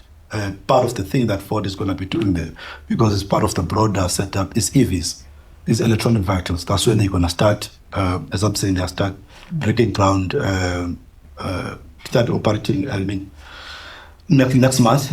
So it's about electronic vehicles. You've got black industrialists, and I think you've got AITC, which is, it's almost, is it, what do you call this, incubator, almost of black guys in the auto industry. So there's that effort that belongs to government. There's a lot of money there. I think last year there's one of the guys that graduated, and I think is supplying now, I think BMW or so, from that space, some gentlemen from the Eastern Cape. I agree with you in terms of the good debt. So I mean, like, there's what we call a good and bad debt. I mean, the economists will tell you much more better. Good debt is about infrastructure, so that ultimately it gives you the better returns and all that. I fully agree with you in terms of the your left line leaning of economics, of saying there's not possibly, if I have to take my jacket off as a government spokesperson and then say what I'm trained for, possibly I'll agree with you from that end. But I'm just saying it's a type of debt that you need to then obviously absorb. And the beauty of the situation really that we find ourselves in is that you then open up to different players to say, guys, come in. There's a space that we need assistance from the water treatment plant, waste to energy and all that. That means no one to do that. Yeah, sorry, Mr. Mark. We are fast running out of time. Okay, sorry. There's 2 points I'd like you to directly respond to, and then I'm going to come to you, Kaya, to add on the austerity measures, because we've been into a contractionary economic policy in these countries somehow, because that's what austerity are about. I'm not a big fan of the austerity, but we can debate that. I would like you to have a bite on that. But before that, Mr. Marker, there's 2 points. First, the very first one on scalability. What are the accumulative returns in the infrastructure investment and mainly these mega investment that were done? That was the very first question. And the other one was, is it deliberate to speak so less about agro-processing? We understand you are not a heavy agricultural province, but is it deliberate for it not to be given a limelight like other sectors are? Because it was the second part question for Musitu. Please quickly on those 2. I thought that's what I was dealing with when I was speaking about the issue of that gentleman in terms of that. Agro-processing, of course, in Gauteng, you'll actually, if you go through the speech, maybe you might not necessarily get the limelight as it did with the Tazas. That's the only way you can possibly participate. Not only the way. Actually, in my part-time, I do a bit of farming, some gentlemen knows it. Every 4th month in South Africa is in Gauteng. So it's a no-brainer that you don't need to work for you to eat, you must eat. So that issue of agro-processing is actually happening. You must go to a place called OR Tambo SZ. There's a lot of massive agro-processing that is basically happening there. And I think it's one of the things that we must be deliberate to basically check on it. I'm a proponent and convinced that, of course, SZ, their international setup, have got their own rules about tax breaks and all that. But for us to really break the back, it's one of the things that I suspect that you need to do. So the last issue is we do plan together now. I mean, every Friday, tomorrow there's a meeting at 10 where municipalities come in and we are able to do. So some of the issues, for example, the issue of traffic lights. So the issue of that city manager, just fix it and then bill this guy. So everyone is here to make sure that we deal with it. It's easier. Before it was not that easy. And people don't care if it's a municipal road or it's a provincial road. So those stuff, they don't want it. But now I think we're in a better space and I hopefully we'll be able to leverage on that. Thank you very much. Thank you, sir. Kai, over to you. Apologies, my leadership. We are into your time now of doing the closing remarks. If we can just take Kaya, 5 more minutes. Thank you so much. 5 more questions. Okay, not 5 minutes to you. You've got 1 minute. Yeah, so I think it is obviously a consequence of how So optimally, we've managed our economy for the past 30 years that we are now being forced into austerity. The interesting thing about it is that, even with the current budget crisis, it's a matter of all political principles are like, no, my department deserves more, my department requires more. And the National Treasury, when they can't tell you that you must cut in a cabinet meeting, they simply then just issuing directives. So we engage in this passive austerity program where National Treasury sends directives directly to department, directly to DDGs to say, don't hire new people. And if there are people that look like they're a step slower than they were yesterday, please encourage them to leave the civil service. That's very dangerous. So I think right now they've brought that age down to 55. So they're saying that if you're over 55, we're going to persuade you to leave the civil service.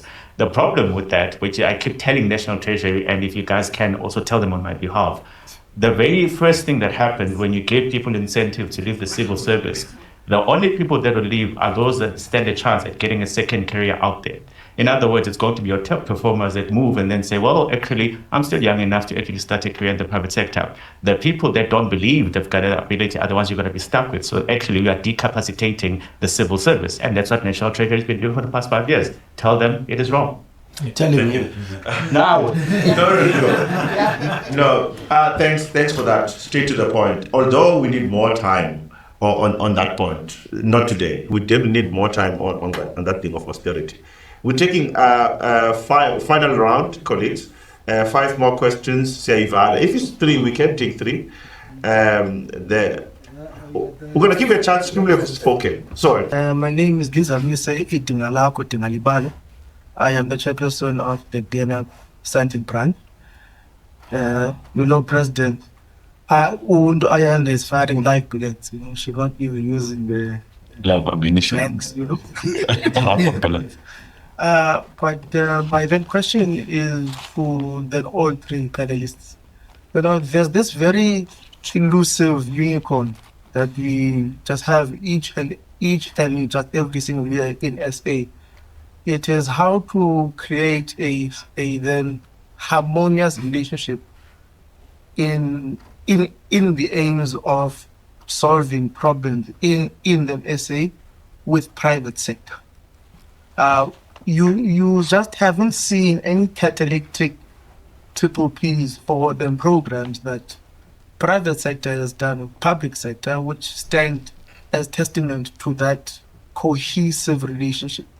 Now, you also have a deficit would that be the owner of JSE ownership that is at a particular low percentage within SA. I am checking the time. How does then organizations such as the BMF, which has the mandate to then handhold private sector with the aim of them solving these problems, work with government to then attend to this? I do understand it's a loaded question, but at some point we need to sort of chisel away at that. Yeah, thank you. Yeah, that's quite clear. Kai is going to answer that one. He's engaged many times in that space. He's a fan of BMF. Oh. Okay, thank you. Good evening, everyone. My name is Troy Binapogong, and I'm also on the Sergeant branch with Diza as on the Menko. So thank you very much. This is a insightful conversation. I mean, I'm quite passionate about, women in business. I'm also very passionate about entrepreneurship. You mentioned something about getting into SMEs discussion. I want to, give you a line to him on there. I'm going to ride on this, delivery of projects you mentioned, right? You've got DID, supposed to implement projects for Department of Basic Education, and nothing is happening, is holding them accountable. I've got a case in point, right? There's an agricultural project. You spoke about agriculture and the need for agricultural projects within Johannesburg. It's in CBD. It's Bertram's Community Center. It's been in the news. There's been farmers who were displaced from that project, who were operating for that project to actually be constructed and redeveloped. I'm part of the professional team there. Okay. The implementing agent there is JNDA. And they've been saying to professionals for the past 6 months that they don't have money to pay for professional fees. Now, you tell me, how is it sustainable for small businesses to go for 6 months without getting paid, but being expected to do the work? We actually having a contractor leaving site every 3 months because of non-payment. That leads to the problem of unemployment. because now you've got social development as the end user waiting on this project to be delivered, and farmers are waiting to start farming so they can actually start selling the crops and making, money for themselves. So how do you solve that? How do you hold people accountable? How do you say you don't have money, so I can't pay a professional team? Because you're supposed to have cash flow, you're supposed to report your budget in advance. They are applying for a loan from DBSA. How do you run out of money? And it's not just one project, it's multiple projects, okay? That's it. Okay. And another thing I just want to add, how do you get the smaller SMEs involved in the tender process, right? Because in terms of the requirements, I find them to be very high. You'll see a tender saying you must have done projects of over 100 million. You must have professional indemnity of over 10 million. As an SME, it just cuts everything out of that process. So how do you make them more relevant and incorporate that 40% of women also to be involved in procurement? I think my question will be for both Ayana and for you. Yes, certainly. Without shutting them down and send them to court, how do you make them relevant? It's a different question. We've got number 3, then you can.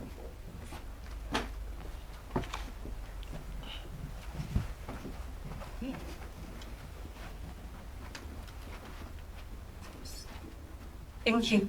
Good evening. My name is Nomsa Sililani. I'm the chairperson of the Enterprise Development and also a member for the Midland branch.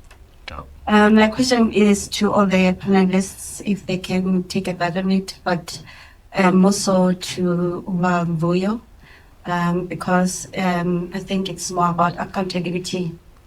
I would like to maybe just check with regards to the government, the monitoring, evaluation, and reporting frameworks.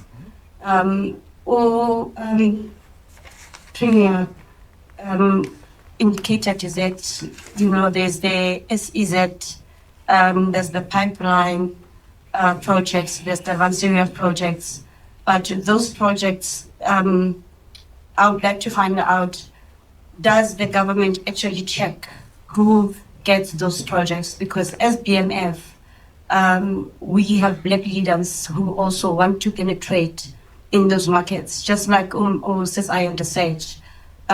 When you go to township economic transformation, you check who is involved there, the people in the township. There is no one there. You've got people that has, there's other shops that has paint.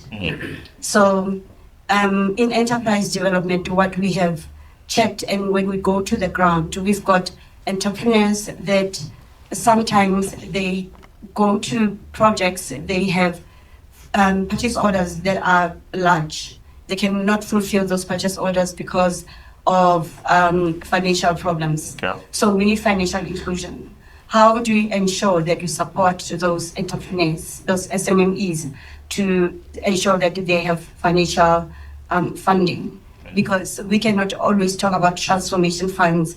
At the present moment, we have red tape, so when they go to the banks, they do not afford. When we go to the townships, the people cannot afford. Thank you. Thank you so much. The last one.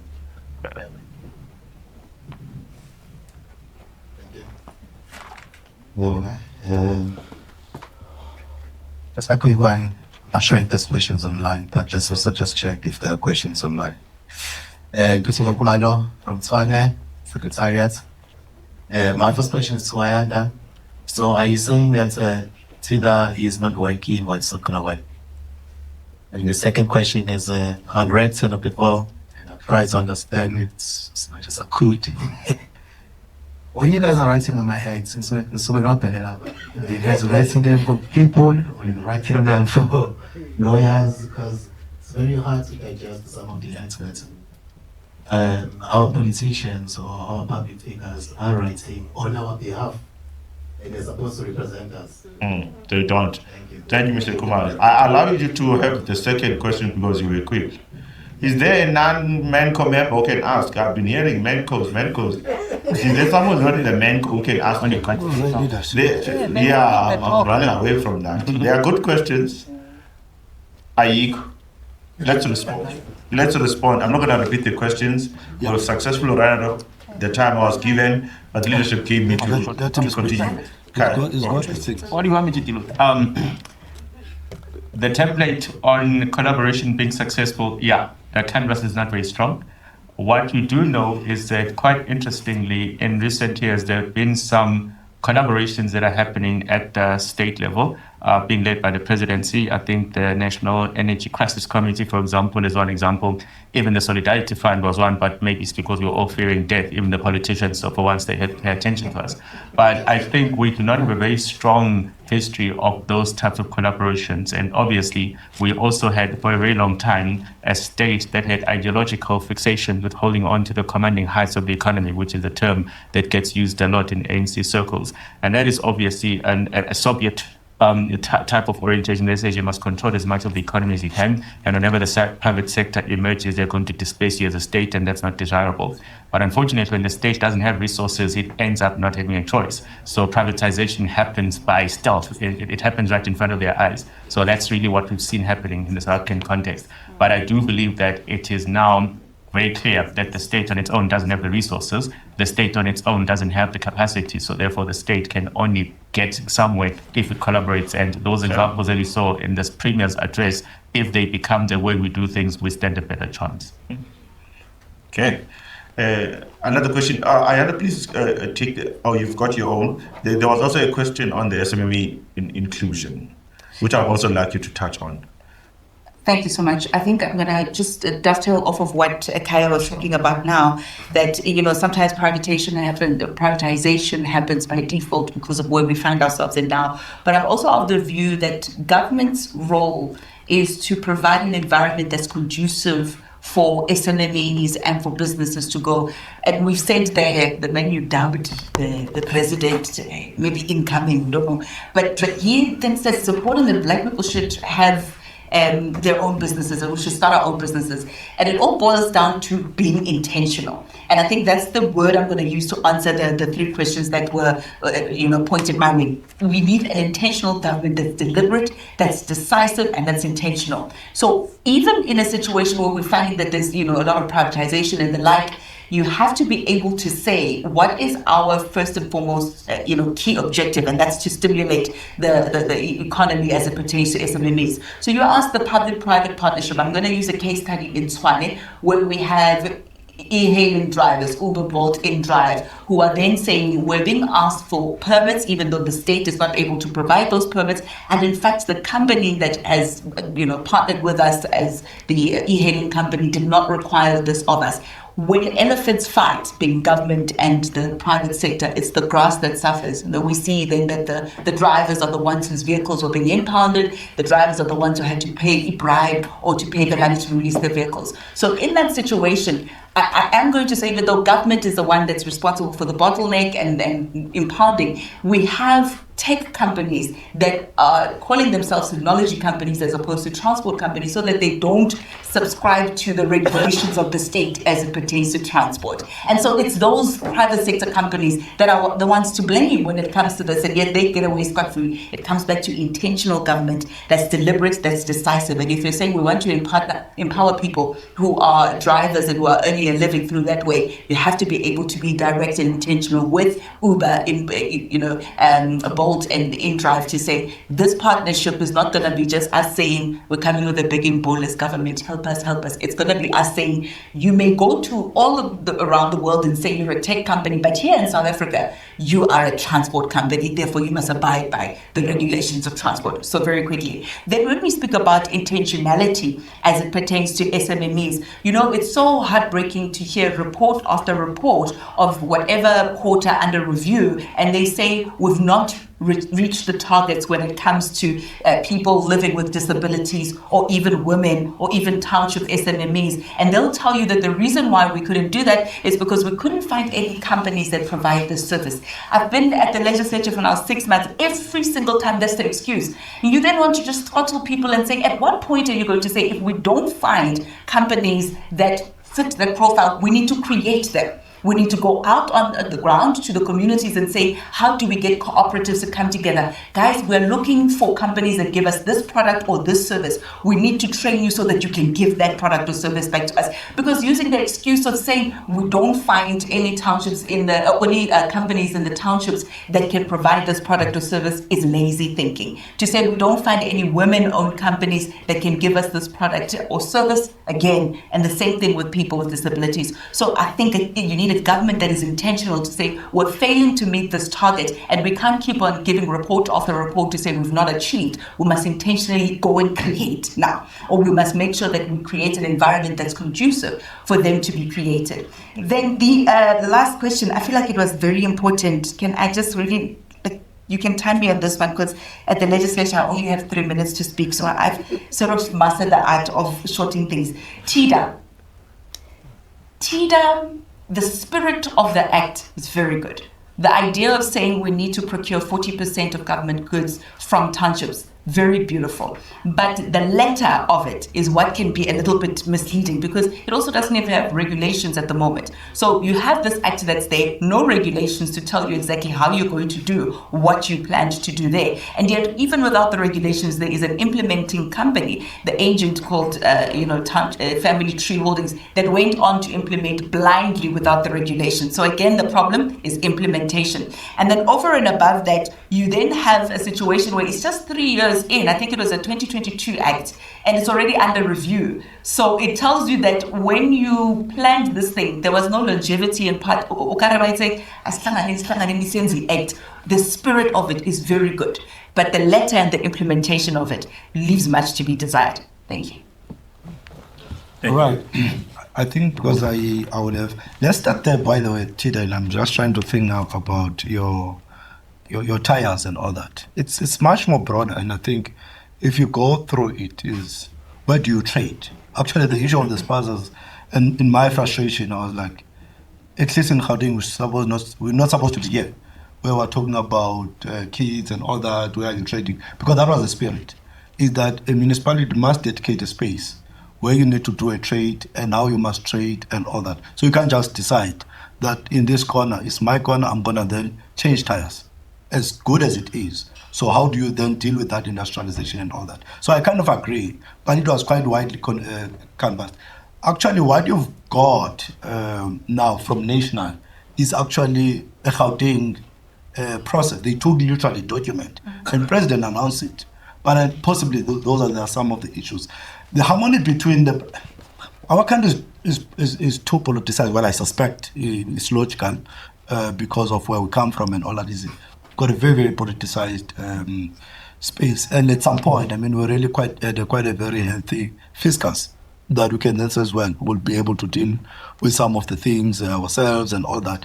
But we must never move blindly to think that the private sector is there for our collective good. South Africa is extremely monopolized in almost every industry. Where you buy your food, where you get your airtime, any aspect of your life, you don't get more than 5 shops in any aspect of your life. So to think that there's this private sector that will be have a good heart and all that, of course, now with the operation of Bulindlela and all that, we're starting to basically move in that partner spirit. But we must never our shortcomings to be blindsided by that. But by the way, some of the issues around the infrastructure, there is your 30% guys who literally stop projects. There's a guy who says, no, actually you can build it yourself. Because every time I come here, there are guys with guns and tell us we must give them 30% and still build and all that. Actually, we then start to lose a lot of people in that particular space.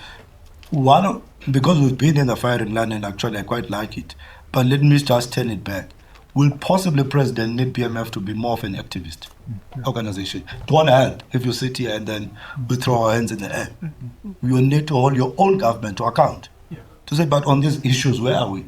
Inclusive of, by the way, about when I'm saying there's 1.7 billion that was spent at Tazes and all that. So all these projects, including in the investment book, you must take an interest into that so that you are able to really, at some point, I mean, that's what BMF used to do, to force Sim Shabalala and the rest to say, no, but if you're not transforming here and whatever the case may be, that aspect from a critique, at least as we close, from my end, is exactly that.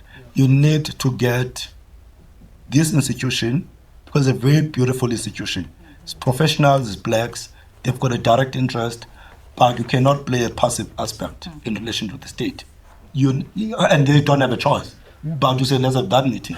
Then to ask this, but the question that you basically are asking, not as a by the way, but it becomes integrated in terms of your conversation. Maybe some of the issues that Ayanda and them in the legislature are struggling about, you will be able to basically unlock. So if you don't have it, we do have them. We can give you, they are here. And all that. But thank you very much, I think, for the wonderful platform. We quite appreciate that you came. Thank you very much. Ladies and gentlemen, please give our panelists a round of applause. Thank you so much.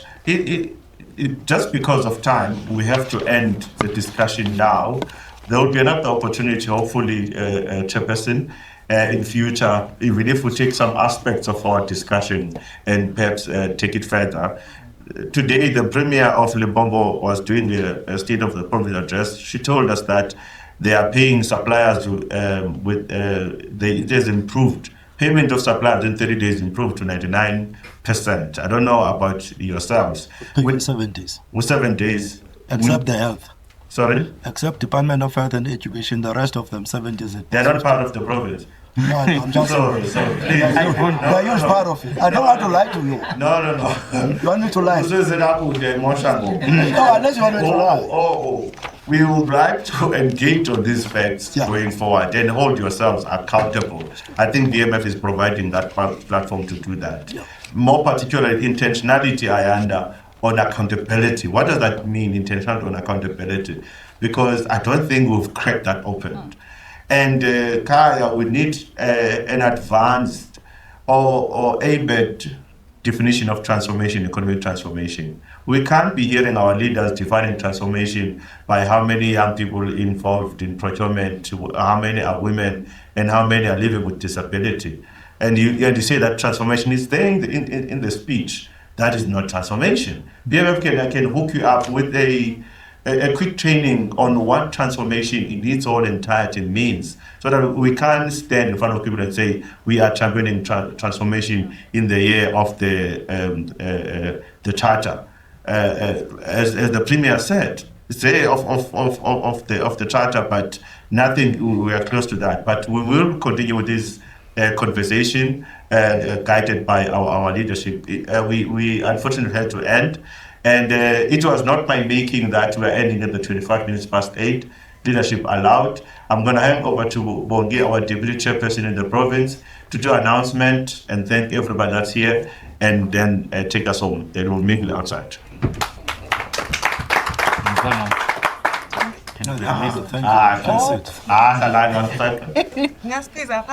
You want to come here next to me? Yes. Yes, why not? Ladies and gentlemen, as mentioned, my name is Bongi Bako, the Deputy Chair of BMF Gauteng. I think before I start, I think we must give ourselves a round of applause. I think we did very well there. So as we draw to the close of today's post Gauteng SOPA 2025. I would like to thank our panelists for the great job that was done today. I've been back on it. Wait, she's coming. But honestly, our facilitator, Mr. Makaula. Am I pronouncing? Yes. I think we must acknowledge such a great job you did. You made us engage each other. You made the questions come through. You allowed our panelists to also just have their time on stage. To our panelist, Kaya, Sitole, you always want us to include the S. Kaya, S. Sitole, guys. There's a story behind it. Thank you very much for really respecting us today. Ayanda, great job. Mr. Vuyo, I know we gave you a bit of a hard time, but You took it. Very good.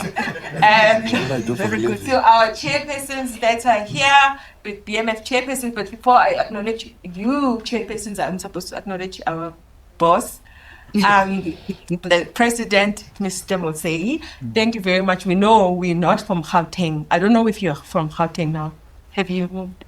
No, we've never moved. You'll never move. You'll never move. So, Mr. President, thank you very much for being here. Our board member, thank you very much for your time, ma'am. Ms. Nomsa, our chairpersons, the MANCO, we see the Chamber of Commerce there. Also, MSME, the president is here. Thank you very much, Mr. Noah, for being here. What the discussions that we've had with the president as well as with the chair is we'll have a sequel. So we'll have a time where we invite the members, we invite the premier himself to come, and we invite the panelists because we need to have continuation. So we're not going to have a new Ayanda. It's going to be the same one. It's still going to be hot. So we'll have a sequel, and we'll appreciate your support to them members. I saw from the invites and the RSVPs that I think about 90% of the people that are, or the members that are here are members already, but we have the 10% that we can't wait to welcome on board. As we come to these events, we do ask, are you a member? Although there's no payment, we just want to have a conversation. So thank you for our visitors, and we can't wait to welcome you. There isn't any announcement except the fact that we can continue networking outside. But if you would like, we can have a photo session so you can prove content that you were here. And then we can allow our panelists to continue networking. But ladies and gentlemen, thank you very much for this evening. It was very good. And thanks to you. Thank you. So maybe let's come for a photo session, then we can respect everyone's to. My makeup is gone. Oh wow, you look different. Yeah, the tatum one in the photo. Claim by some seventy. So must report and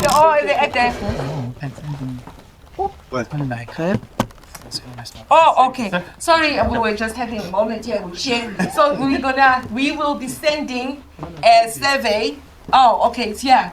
If you can just from your phones, capture the QR code, it will take you to the survey, and then you can give us feedback on how to improve in the future.